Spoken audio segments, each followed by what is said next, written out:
What was, if you could boil it down in a sentence, what was the secret of the show? Why did it work? I think it was a combination of authenticity, faith, and funny. That's a hard combination. That's a hard combination. Especially hit. Funny. Funny's hard, man. Funny's really hard. And the way they edited was really funny. The guys out there in LA that edited that stuff, it just they did these pauses and these long, more kind of uncomfortable. And then Cy's super funny, and especially Cy edited's funny. I mean, because you could just but Uncle Cy, you could plug in anything you wanted into that man. And now this is a guy who spent 25 years in the military, in the Army, graduated from high school only, worked at a golf course, and then Dad ends up hiring him to build reeds for us. He's retired, life's over. Cy's, he's 63 years old, I think, when the show started. And then this guy, the first thing I wanted to do, you're talking about how smart I was at business. The first thing I wanted to do was fire Cy. So I come in, I'm the new CEO. I'm looking at our payroll expense. We have 4 employees. One of them lays on the couch every day, sleeps, farts, belches. And I'm like, Dad, we need to let your brother go. We just need to trim it up. Right. And he wouldn't let me fire him. And I was like, my wife won't let me fire my son either. And he does the same thing. Well, so here's the deal. So Dad said no. So then Duck Dynasty comes along. Cy is gold. I mean, just TV gold. Yeah. And I'm thinking, I almost fired him.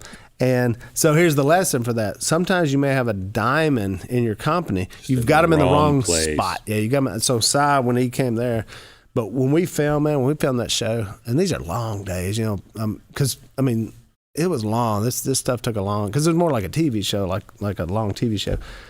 But most of the stuff Cy would say about me, like being fat and all that, most of it was I would tell him, I'd go like, Cy, say, and I would just come up with these zingers. Right. And then the hardest part was just not to laugh at him the whole time, because it was so funny, Like we were filming this part, we were in Nashville filming this thing. We were at the studio, and Cy was, he's going to sing this song. And so I got with him, and I said, Cy, when you start singing the song, just start talking, talk through one of your poker hands and act like that's a song, And so I was like, all right. So we go there. Cy goes, we were playing poker, and they dealt the cards, and I'm looking at a ace jack, and then so I'm sitting there. Now I've already so I'm straight facing this thing. I'm going, Cy, you're just talking about a hand. You're not even singing a song. He goes, no, hey Jack, I'm singing a song.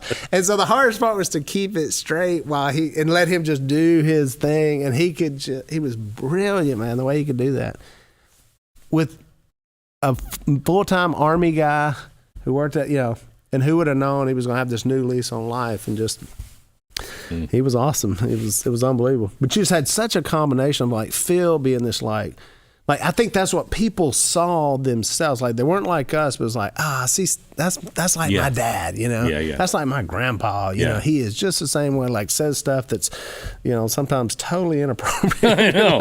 I'm like, oh. I hit 60 and I decided I'm going to say whatever. You're getting there, right? Yeah. You're getting there. That's the way Phil is. It's well, can you get your dad to not say that? I'm like, no, that's pretty much the package.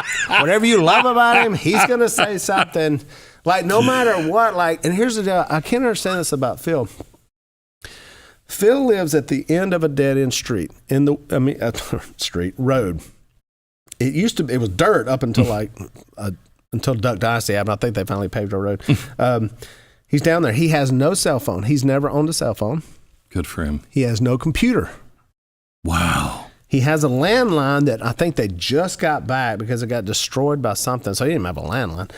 And for some reason, Phil can get his message out all over the world. And I'm like, I'll hear about something how does Phil Robertson keep getting these messages out? He has no cell phone, computer, and lives on Daddy's Street. Crazy. And next thing I know, I'm reading something in the online. I'm going, oh boy, what'd Phil say now? So, you never know what's gonna. But it's I think he's earned it, and he says what he is, and he's authentic,